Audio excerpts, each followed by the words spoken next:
voisines de Fatimata sont inconsolables. Crime crapuleux à Bobo Plaque 1. Le corps sans vie d'une dame, retrouvé dans la chambre conjugale. Le présumé coupable n'est autre que son mari, un chauffeur de taxi, qui a même eu le temps de découper sa victime, c'est-à-dire sa femme, en plusieurs morceaux. La tête emballée dans ce sac plastique, c'est le choc. La jeune dame avait pourtant partagé des moments sympathiques avec ses voisines, quelques heures avant le drame, selon les témoignages. Un matin à 7 h, je suis sortie, je suis partie au dehors. Je suis partie la trouver. Elle est en train de manger patate. J'ai dit, maman de nous là. Elle dit, Fatim, ça fait 2 jours. J'ai dit, ah, je suis là. C'est toi, on ne voit pas. Donc on a mangé patate là. J'ai dit, il m'a maîtressé. Dans tressé là, on m'appelle. Alertée par un cri dans la maison de Sana Fatimata, une de ses voisines effrayées informe le propriétaire de la cour. Je suis venu, je suis parti le demander. Je suis parti le demander, l'Ibrahim il y a quoi? Il dit il n'y a rien. Je suis retourné. La femme qui est à côté là, j'ai appelé la femme là, j'ai demandé la femme là. Et c'est la maison là qui a attendu un bruit là-bas.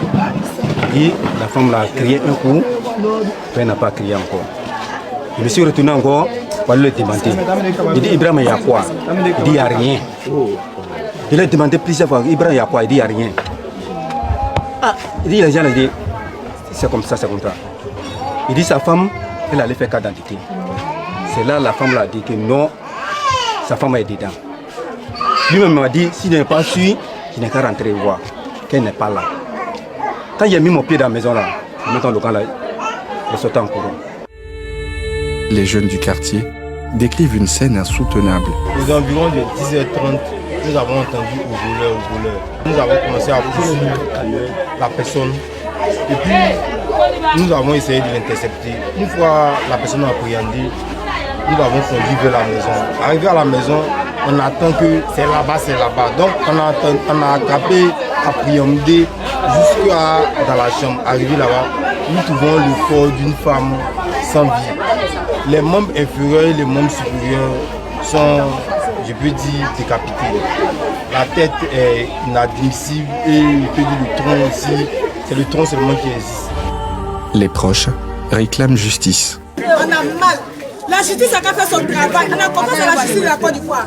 Faites votre travail. Parce que ce qu'il a fait là, en tout cas, c'est un crime. On ne peut pas faire notre vie. Les raisons de ce drame restent pour l'heure inconnues. Fatimata et son mari sont décrits comme un couple discret.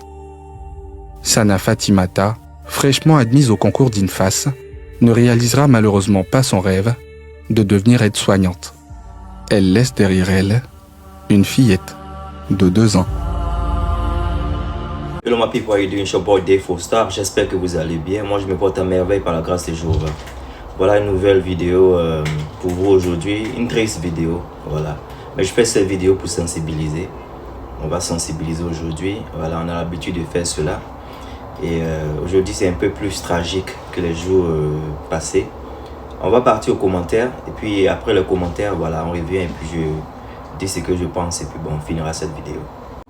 Voilà, on a un commentaire de Bakary Koulibaly. Bakary Koulibaly a fait plusieurs messages. On va lire ces messages. Il dit toujours le cannibalisme en Côte d'Ivoire. Des sectes cachées dans les forêts en Côte d'Ivoire. Cannibalisme caché. Des disparitions. Trop de crimes cachés en Côte d'Ivoire. Course à la richesse. Voilà, ça c'était Bakary Koulibaly. Maintenant on a un deuxième message qui dit, c'est un message de Mamadou Koné qui dit: pourquoi ne pas fusiller ceux qui tuent leurs semblables? Et le prochain message, le message de Fofana Alassane qui dit: elle est soroïste et que la justice soit faite, c'est tout. Il dit elle est soroïste, je ne sais pas ça quoi avoir. Ok, le prochain message de Sawadoko qui dit: eh Dieu, s'il n'y a plus amour, renvoie-la chez ses parents. Pourquoi la découper comme mouton?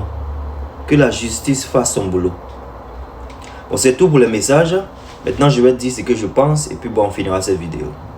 Voilà les messages tristes. Des messages tristes. Ce que je dirais pour conclure cette vidéo, c'est que voilà, ça sera comme facile à dire que faire. Mais il faut quitter dans ce genre de relation. Quand un homme sera violent avec toi, toi tu me regardes, que tu sois une soeur ou un frère.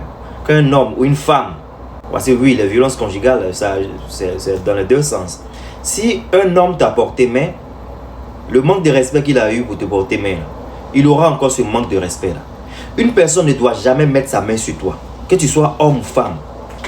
Si un garçon te porte main, quitte dans cette relation. Quitte dans cette relation, parce que tout commence au début de vos relations. Quand au début de vos relations, vous avez des signaux. Quand vous voyez des comportements et vous pensez que les personnes vont changer, les personnes ne changeront jamais. Une personne qui t'a porté main, elle pourra te porter main encore une deuxième fois. Et avant qu'elle te porte main, il y a des comportements à avoir. Le manque de respect. Comment cette personne te parle en public. La manière dont cette personne se comporte avec toi. Une personne mais déjà qui te pointe le doigt comme ça dans le visage et que tu ne calmes pas au début de vos relations, c'est une personne qui va un jour te gifler. Et c'est dans gifler là qu'un jour, voilà, le malheur arrive.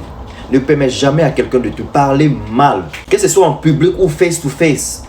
Tu es dans une relation, il ne faut pas permettre que ton mari te parle mal à la maison. Si tu te parles mal, la communication est importante. Tu lui dis que tu n'aimes pas ce comportement, que s'il n'arrête pas, tu vas partir. Juste parce qu'il t'a parlé mal. Oui, parce que c'est le manque de respect qui part en graduation, en graduation, en graduation. Et un jour, c'est une gifle. Après une gifle, ça commence à être une bastonnade. Et la bastonnade, on te découpe.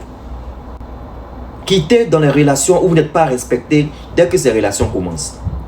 La communication est très importante. Si vous voyez que la communication ne passe pas au début, ne vous mettez pas avec ce genre de personnes. Restez seul. Il faut être mieux seul qu'être mal accompagné. Partagez cette vidéo pour sensibiliser parce que beaucoup de personnes vivent ce genre de choses. Beaucoup de personnes pensent que les hommes ou les femmes changeront de comportement. Les gens ne changeront jamais leur comportement. Si vous en portez main une fois, ils vous porteront main une deuxième fois, une troisième fois, jusqu'à ce que vous dites stop, enough is enough. Ils le feront jusqu'à ce que vous dites ça. Donc c'est vous qui avez le pouvoir de changer ce qui peut être drastique pour votre vie. Le pouvoir de changer ce qui peut être un drame dans votre vie. Quittez ce genre de relation sans tarder. Quelqu'un qui vous aime ne vous portera pas main du tout. Moi, je suis avec ma femme, ça fait plusieurs années. Je n'ai jamais porté main à ma femme. Si je le fais, c'est que les gens doivent le faire. Si je le fais, c'est que les gens peuvent le faire. Ne donnez pas d'excuses à n'importe qui. Tu fais un enfant avec une personne ou cette personne en pensant qu'il changera, tu te trompes. Tu lui donneras encore l'occasion de te traiter comme il veut. Tu ne peux pas changer les gens. Tu ne peux pas changer ce genre de personnes. C'est de grown men, c'est de grown women. C'est des personnes âgées, c'est des personnes qui sont déjà adultes. Tu ne peux pas les changer en 2 mois, 2 ans, 3 ans. Tu ne peux pas les changer. C'est leur comportement, c'est leur nature. Évite-les, fuis-les. Il y en a beaucoup de personnes qui ne portent pas main à leur personne. Tu peux en trouver. Reste seul jusqu'à ce que tu trouves la bonne personne. Une personne qui t'aime ne te portera pas main. Une personne qui t'aime saura te parler. Une personne qui t'aime communiquera avec toi comme une personne qui est sa chair, qui est sa moitié. Elle ne te traitera pas comme une sauvage. Elle ne te parlera pas mal devant des gens qui doivent te respecter. Si ton copain ou ta femme ou ton mari ou je ne sais pas qui te parle mal devant ses amis, il ne te respecte pas. Parce qu'il y a des choses qu'on peut dire en privé. Ne donnez pas d'excuses à n'importe qui. Ne pensez pas que les personnes vont changer parce que vous faites des enfants avec ces personnes. Non, ça va empirer les situations. Une personne qui te porte main pense que tu es sa propriété privée. Tu fais un enfant avec cette personne, tu encore lui donnes le pouvoir de te traiter comme il veut. Arrêtez de rester dans les relations qui vont vous détruire. Il y a des signes que vous devez essayer de prêter attention. You need to be careful. Don't ignore any signs. It could be vital. Alright? It's a ticky bomb. Ok? C'est une bombe qui est en train de ticker là. Elle tique. Le moment opportun, vous serez parti. Gone. Quittez dans les relations abusives. Alright? Défaut star. Monsieur là, dis-moi. Il dit il n'y a rien. Que sa femme, elle allait faire son carte d'identité. Il dit Abraham. Il dit si moi je n'ai pas su, il n'a qu'à rentrer dans la maison là pour voir. Quand il a mis mon pied dedans, en même temps il est sorti flèche. Il est sorti en vitesse. La manière qu'il a enlevé les pieds, il a enlevé le cou, il a enlevé les débats. C'est ça même, monsieur sorti en vitesse. Ils ont attrapé. J'étais assis là. J'entends un bruit. En même temps, je vois le monsieur là fuir. Tout sa main est sang. Moi-même, il commençait à courir derrière lui. Il volait. Il y a un monsieur ici. Et le Seigneur m'a suivi. On crie. Lui, il est devant moi ici, derrière lui. Il est devant ici, derrière lui. Il crie voler. En même temps, ils ont attrapé l'invenu. Selon les voisins, Fatim était sans cesse victime de violences. Elle souffrait et était devenue le souffre-douleur de celui auprès de qui elle était censée trouver amour, réconfort et protection. Elle me dit souvent son mari la frappe à la maison, qu'elle veut partir, mais souvent son mari la frappe à la maison. Je lui ai dit, Fatim, que souvent un jour même m'a dit, non, elle va aller déposer sa fille là chez sa grande soeur. Et puis elle même va se chercher. Elle dit, elle aime le gars, elle ne sait pas comment elle fait. Même semaine suis passée, je suis venue ici. Elle m'a parlé de la même. Que son mari dit qu'il va là. Donc elle m'a demandé, moi m'a dit quoi?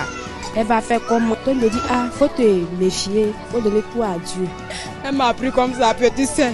Elle me fait tout, elle me donne conseil.